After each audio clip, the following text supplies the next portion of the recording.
அனைவருக்கும் வணக்கம். நம்ம இந்த வீடியோ பதிவில் ஏப்ரல் மாதத்தினுடைய 3லேருந்து 10 வரைக்கும் ஒரு 7 நாள் அப்படின்றது நம்ம கரண்ட் அஃபேர்ஸ் பார்க்க போகிறோம். 8 நாள் ஆக்சுவலாக, ஓகேங்களா? ஸோ இனிமேல் கரண்ட் அஃபேர்ஸ் பார்த்திங்கன்னா உங்களுக்கு வீக்லி கரண்ட் அஃபேர்ஸாக இந்த எக்ஸாம் முடிகிற வரைக்கும் வரும், ஓகேங்களா? ஸோ எக்ஸாம்ஸ் முடிகிற வரைக்குமே உங்களுக்கு எப்படி வரும்? வீக்லி கரண்ட் அஃபேர்ஸாக தான் வரும், ஓகேங்களா? ஏன் சார் அப்படின்னா நம்மளுடைய மற்ற வேலைகள் என்பது அதிகமாக இருக்கக்கூடிய காரணத்தினால இப்போ தமிழ்லேயே நம்ம நிறையா ஃபோக்கஸ் பண்ணணும், புத்தகம் வெளியிடணும் அப்படின்றனால டெஸ்ட் பேட்ச்சு ப்ளஸ் வீடியோ பதிவுகள் அதிகமாக கொடுக்க வேண்டி இருக்கிறனால வீக்லி கரண்ட் அஃபேர்ஸ் தான் இனிமேல் வரும். ஆனால் உங்களுக்கு லேட் ஆனாலும் கண்டிப்பாக கரண்ட் அஃபேர்ஸ் என்பது அப்டேட் செய்யப்படும், ஓகேங்களா? சரி, ஓகே. நம்ம இன்றைக்கான கரண்ட் அஃபேர்ஸ் பார்க்கலாம். இந்த கரண்ட் அஃபேர்ஸ்னுடைய பிடிஎஃப்பும் பார்த்திங்க அப்படின்னா நம்ம டிசைன் பண்ணியிருக்கணும். எப்படி அப்படின்னா கொஸ்டின் பேட்டர்னில் உங்களுக்கு கரண்ட் அஃபேர்ஸ் அப்படின்றது நம்ம கொடுத்துட்டு இருந்தோம், ஓகேங்களா? ஸோ இப்போ எந்த அடிப்படையில் நம்ம கொடுக்க போகிறோம் அப்படின்னு பார்த்தீங்கன்னா உங்களுக்கு கொஸ்டின் அதில் ஆன்சரும் இருக்கும், ஓகேங்களா? ஸோ அதை நீங்கள் பிரிண்ட் கூட போட்டு படிச்சுக்கலாம். இதனுடைய பிடிஎஃப் என்பது உங்களுக்கு நான் டெலகிராமில் கொடுக்குறேன், ஓகேங்களா? ஸோ ஒரு முறை நான் பார்த்துட்டு அதுக்கப்புறம் நீங்கள் போட்டுங்க, அப்போ தான் சில விஷயங்கள் புரியும், ஓகேங்களா? சரி, ஓகே. ஃபஸ்ட்டு, புதிய பாம்பன் ரயில் பாலம் கடலின் அருகே குறுக்கே 2.3 கிலோமீட்டர் நிலத்தில் கட்டப்பட்டிருக்கிறது, ஓகேங்களா?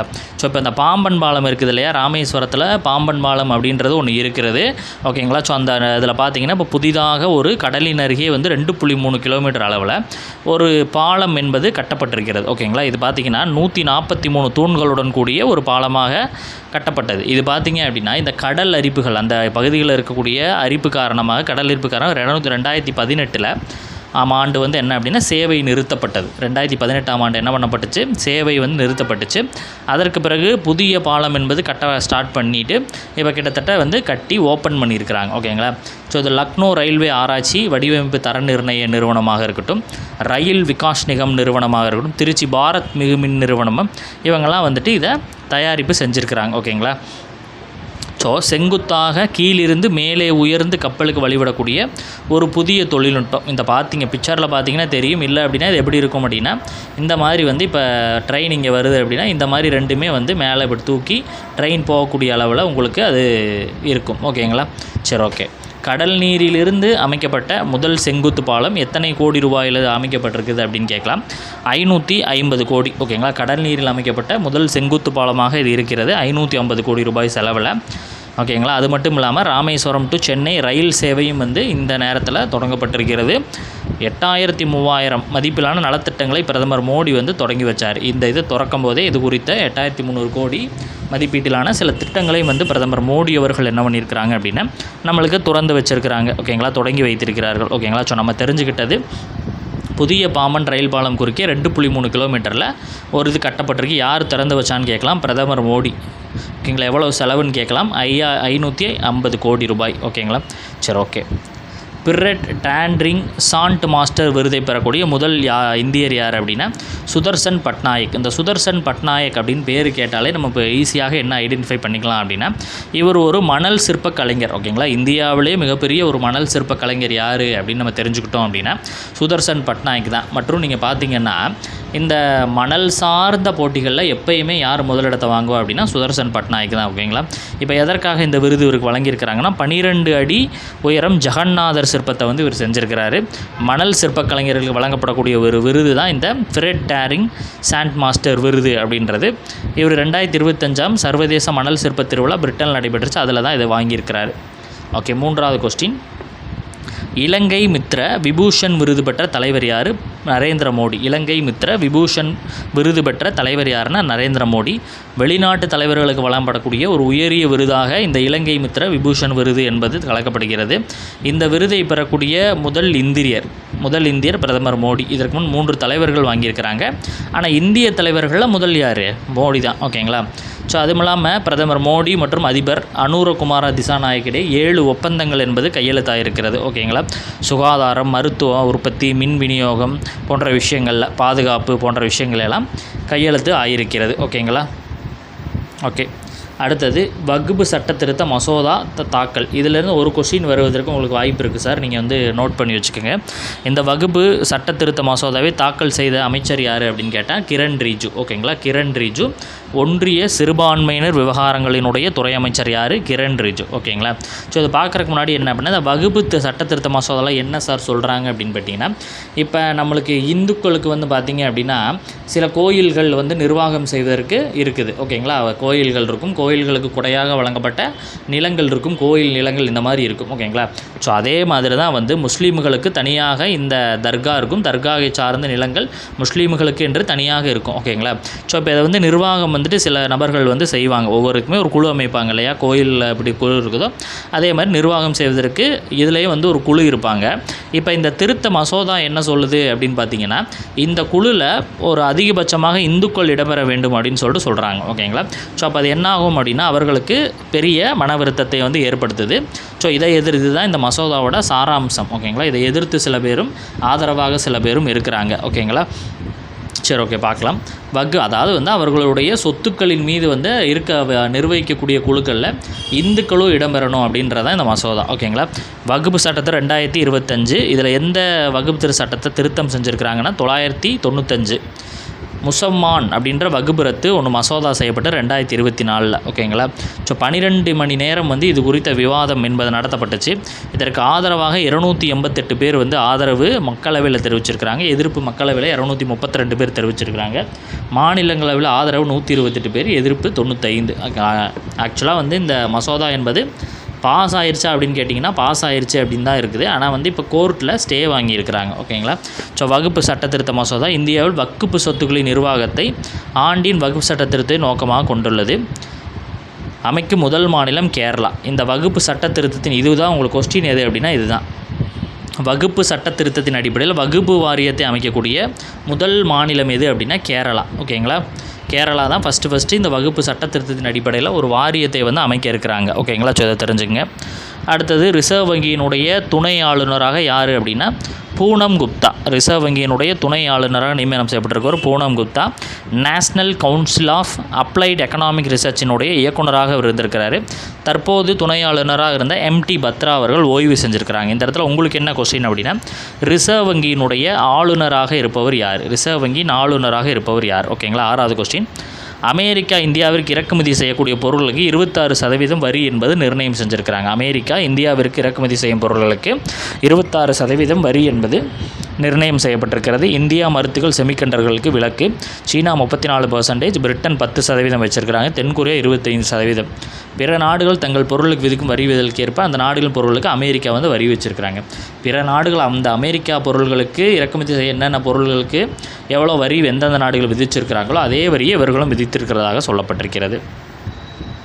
பொது உடைமை தத்துவத்தினுடைய பிதாமகனாக இருக்கக்கூடிய கார்ல் மார்க்ஸுக்கு தமிழக அரசு சென்னையில் சிலை நிறுவப்படும் அப்படின்னு சொல்லிட்டு அறிவிக்கப்பட்டிருக்கிறது. அகில இந்திய ஃபார்வர்டு பிளாக் தலைவர் PK மூத்தையா தேவருக்கு உசிலம்பட்டியில் மணிமண்டபம் வைக்கும். இதெல்லாம் சட்டமன்றத்தில் கூறப்பட்டது சார், வேற எங்கேயோ சொல்லிட்டாங்க அப்படின்னு நினச்சிக்காதீங்க, சட்டமன்றத்தில் சொல்கிறது. ஓகேங்களா. ஸோ ஏப்ரல் 4 103வது பிறந்த தினம். 6 முறை சட்டமன்ற உறுப்பினர், நியாயத்துக்கு ஒரு மூக்கையா என அண்ணாவால் புகழப்பட்டவர். இதை வந்து கேட்கலாம். ஓகேங்களா. நியாயத்துக்கு ஒரு மூக்கையா என யாரால் புகழப்பட்டார் அப்படின்னா, மூக்கையா வந்து யாரால் புகழப்பட்டார்? அறிஞர் அண்ணா. கச்சத்தீவை மீட்க வலியுறுத்தி தமிழக சட்டப்பேரவை தீர்மானம் ஒருமனதாக நிறைவேற்றப்பட்டிருக்கிறது. இந்த கச்சத்தீவு ஒப்பந்தம் கையெழுத்து வந்து பார்த்து வச்சுங்க. கச்சத்தீவு ஒப்பந்தம் கையெழுத்து முக்கியமானது. 1974 ஜூன் 28. கச்சத்தீவு ஒப்பந்தம் எப்போ? 1974 ஜூன் 28. ஓகேங்களா. பிம்ஸ்டெக் கூட்டமைப்பினுடைய 6வது உச்சி மாநாடு தாய்லாந்தில் நடக்கிறது, பாங்காக் தாய்லாந்தில். அதாவது இந்த பிம்ஸ்டெக் அமைப்பு அப்படின்றது பார்த்திங்கன்னா, இந்த வங்காள விரிகுடாவை ஒட்டிய இந்தியா உள்பட 7 மற்றும் தென்கிழக்கு ஆசிய நாடுகளின் ஒரு கூட்டமைப்பு. இதில் மோடி அவர்கள் பொடாங்டாரன் ஷினவத்ரா சந்திப்பு 5 ஒப்பந்தங்கள் வந்து கையெழுத்தாயிருக்கிறது. 18ஆம் நூற்றாண்டு ராமாயண சூரோவியங்களை அடிப்படையாக கொண்டு சிறப்பு தபால் தலை வெளியிடப்பட்டிருக்கிறது. ஓகேங்களா. ஓகே. அடுத்தது 2024ஆம் ஆண்டுக்கான தேயிலை ஏற்றுமதியில் உலகளவில் இந்தியா 3வது இடம். தேயிலை ஏற்றுமதியில் இந்தியா எத்தனை இடம்? உலகளவில் 3வது இடம் தெரிஞ்சு வச்சுங்க. கிட்டத்தட்ட 13.55% அளவிற்கு இந்தியா தான் வந்து கொடுக்குறாங்க. 7111.43 கோடி அளவில். முதலிடம் வந்து கென்யா, 2ஆம் இடம் வந்து சீனா. ஓகே. ஆந்திர தலைநகர் அமராவதி மேம்பாட்டு திட்டத்திற்கு ஒன்றிய அரசு 4200 கோடி விடுவிக்கப்பட்டிருக்கிறது. 6800 கோடி மொத்தமாக முதல் கட்ட பணிகள் நடைபெறுவதற்கு. ஓகேங்களா. ஓகே. தமிழக ஆளுநரின் செயல் சட்டத்திற்கு எதிரானது என உச்சநீதிமன்றம் தீர்ப்பு கொடுத்துருக்குறாங்க. ஓகேங்களா, அதாவது இந்த ஆளுநர் வந்து நம்ம அனுப்பக்கூடிய மசோதாக்களுக்கு என்ன பண்ணுறாரு, திருப்பி அனுப்புகிறாரு, அதை பாஸ் பண்ண மாட்டேங்கிறாரு. ஸோ நிறையா சட்டங்கள் வந்து அதனால் நிலுவையில் இருக்கிறது. இதுக்கு வந்து உச்சநீதிமன்றத்தில் தமிழக அரசின் சார்பில் கேஸ் வந்து போடப்பட்டுச்சு. அதற்கான தீர்ப்பு தான் இது. ஓகேங்களா, ஆளுநருக்கு வீட்டோ அதிகாரம் கிடையாது அப்படின்னு சொல்கிறாங்க. இந்த வீட்டோ அதிகாரம் அப்படின்றது என்ன அப்படின்னா, இப்போ ஒரு விஷயம் வந்து இருக்குது அப்படின்னா, இப்போ ஒரு 10 நபர்கள் ஒரு குழுவில் இருக்கிறாங்க அப்படின்னா, அந்த 10 நபர்களில் 9 நபர்கள் அதுக்கு சைன் பண்ணி ஓகேன்னு சொல்கிறாங்க. ஆனால் ஒரே ஒரு நபர் மட்டும் சைன் பண்ணலை அப்படின்னா கூட அந்த இது வந்து பாஸ் ஆகாது. அதுதான் வீட்டோ அதிகாரம்னு சொல்லுவோம். ஓகேங்களா, நீதிபதி ஜே.பி. பார்த்திவாலா மகாதேவன் தான் அதுக்கு தீர்ப்பு கொடுத்துருக்காங்க. 142வது விதியின்படி உச்சநீதிமன்றத்திற்கு வைக்கப்பட்டுள்ள அதிகாரத்தின்படி 10 மசோதாக்களுக்கு இப்போ தற்பொழுது ஒப்புதல் அளிக்கப்பட்டிருக்கிறது. முதல்வர் துணைவேந்தர் நியமன அதிகாரம், துணைவேந்தர் நியமன அதிகாரத்தில் மாற்றம், நிர்வாக அதிகாரம் மாற்றம் செய்யப்பட்டிருக்கிறது. அரசியலமைப்பினுடைய 200வது விதி ஒப்புதல் அளிக்கப்பட்டிருக்கிறது. அவற்றை நிறுத்தி வைத்தல், குடியரசுத் தலைவருக்கு பரிந்துரைத்தல், மசோதாவை நிறுத்தி வைப்பதாக இருந்தால் 3 மாதத்திற்கு அரசுக்கு தெரிவிக்க வேண்டும் அப்படின்னு சொல்லியிருக்கப்பட்டிருக்கிறது. குடியரசுத் தலைவருக்கு அனுப்புவதாக இருந்தால் 3 மாதங்கள் செயல்பட வேண்டும். மறுபரிசீலனை செய்வதற்கு மசோதா திருப்பி அனுப்பப்பட்டால் 1 மாதத்துக்கு ஆளுநர் ஒப்புதல் வழங்க வேண்டும் அப்படின்னு சொல்லியிருக்கிறாங்க. 200 கல்வி நிறுவனங்களை பயிலும் 6 லட்சம் மாணாக்கர்களுக்கு புத்தாக்கம் மற்றும் தொழில் முனைவு பயிற்சி வழங்கும் நோக்கம் நிமிர்ந்து நில் திட்டம் தொடங்கப்பட்டிருக்கிறது. 19 கோடி ரூபாயில் தாமோ அன்பரசன் அவர்களால். ஓகேங்களா, நிமிர்ந்து நில் திட்டம் அப்படின்னா என்ன அப்படின்னு மட்டும் தெரிஞ்சு வச்சுங்க. நிமிர்ந்து நில் திட்டம் அப்படின்றது மாணவர்களுக்கு புத்தாக்கம் மற்றும் தொழில் முனைவு பயிற்சி வழங்குதல். மாணவர்களுக்கு புத்தாக்கம் மற்றும் தொழில் பயிற்சி வழங்குதல் தான் இந்த நிமிர்ந்து நில் அப்படின்ற திட்டம். T20 கிரிக்கெட் போட்டியில் 13,000 ரன்களை கடந்த முதல் இந்திய வீரராக விராட் கோலியாக இருக்கிறார். சர்வதேச அளவில் 5வது வீரர். கிறிஸ் கெயில் தான் வந்து ஃபஸ்ட்டு இதை கடந்திருப்பார். அடுத்தது தமிழ்நாடு அரசு மற்றும் டெக்ஸ்ட் அண்ட் டெக்னாலஜி நிறுவனுடைய புரிந்துணர்வு ஒப்பந்தம் வந்து 1000 கோடி ரூபாய் மடிக்கணினி உள்ளிட்ட மின்னணு உற்பத்தி செய்வல் திட்டத்திற்காக பண்ணப்பட்டிருக்கிறது. 5000 பேருக்கு இதன் மூலமாக வேலை வாய்ப்பு கிடைக்கும் அப்படின்னு சொல்கிறாங்க. விதை ஆராய்ச்சி மையம் அடிக்கல் நாட்டப்பட்டிருக்கிறது குஜராத்தில். உள்துறை அமைச்சர் அமித்ஷாவினால் வந்துட்டு இது வந்து பண்ணப்படுகிறது. இந்திய விவசாயிகள் கூட்டுறவு தொழிற்சாலை காந்திநகர் குஜராத் தரமான வீரியமான விதைகள் இங்கே உற்பத்தி செய்யப்படுகிறது. விதை ஆராய்ச்சி மையம் அடிக்கல் நாட்டப்பட்டிருக்குது குஜராத்தில். RBIயினுடைய 54வது நிதி கொள்கை கூட்டம் நடைபெற்றிருக்கிறது. வங்கிகளுக்கான வட்டி விகிதம் 0.25% குறைவு, 6% நியமனம். பொருளாதார வளர்ச்சி 6.7%, பணவீக்கம் 4.2%. இந்த கூட்டம் எங்கு நடைபெற்றது என்பதை நீங்கள் கமெண்ட் பண்ணி கண்டுபிடிச்சி சொல்லுங்கள். ஏவுகணை சோதனை வெற்றி. தரையிலிருந்து வானிலக்குகளை துல்லியமாக அளிக்கக்கூடிய ஏவுகணை சந்திப்பூர் கடற்கரை ஒடிசால ஏவுகணை செய்து சோதனை செய்யப்பட்டு வெற்றிகரமாக முடிஞ்சிருக்குது. DRO மற்றும் DRDO இந்திய இராணுவம். ஓகேங்களா, DRDOனுடைய ஹெட் யார், எப்பொழுது தொடங்கப்பட்டது அப்படின்றத கமெண்ட் பண்ணுங்கள். ஒன்றிய அமைச்சரவை சில விஷயங்களுக்கு ஒப்புதல் அளிச்சிருக்கிறாங்க. அது என்ன அப்படின்னா, நீர்பிடிப்பு மேம்பாட்டு பகுதி மற்றும் நீர் மேலாண்மை திட்டத்திற்கு ஒப்புதல் 1600. திருப்பதி பாகாலா காட்பாடி ரயில் பாதை அமைக்க ஒப்புதல் அறிவிக்கப்பட்டிருக்கிறது. அதனால் 14 லட்சம் மக்கள் பயனடைவார்கள் என்று சொல்கிறது. 400 கிராமங்கள் இதில் பயன்பெறும் சொல்கிறாங்க. இந்திய ரயில்வேயினோட உட்கட்டமைப்பு 113 கிலோமீட்டர் வரை கூடுதலாக மேம்படுத்தப்படும் அப்படின்னு சொல்லியிருக்கிறாங்க. இந்திய கடற்படைக்கு 64,000 கோடியில் 27 ரஃபேல் போர் விமானங்கள் வாங்க ஒப்புதல் அளிக்கப்பட்டிருக்கிறது ஃப்ரான்ஸு.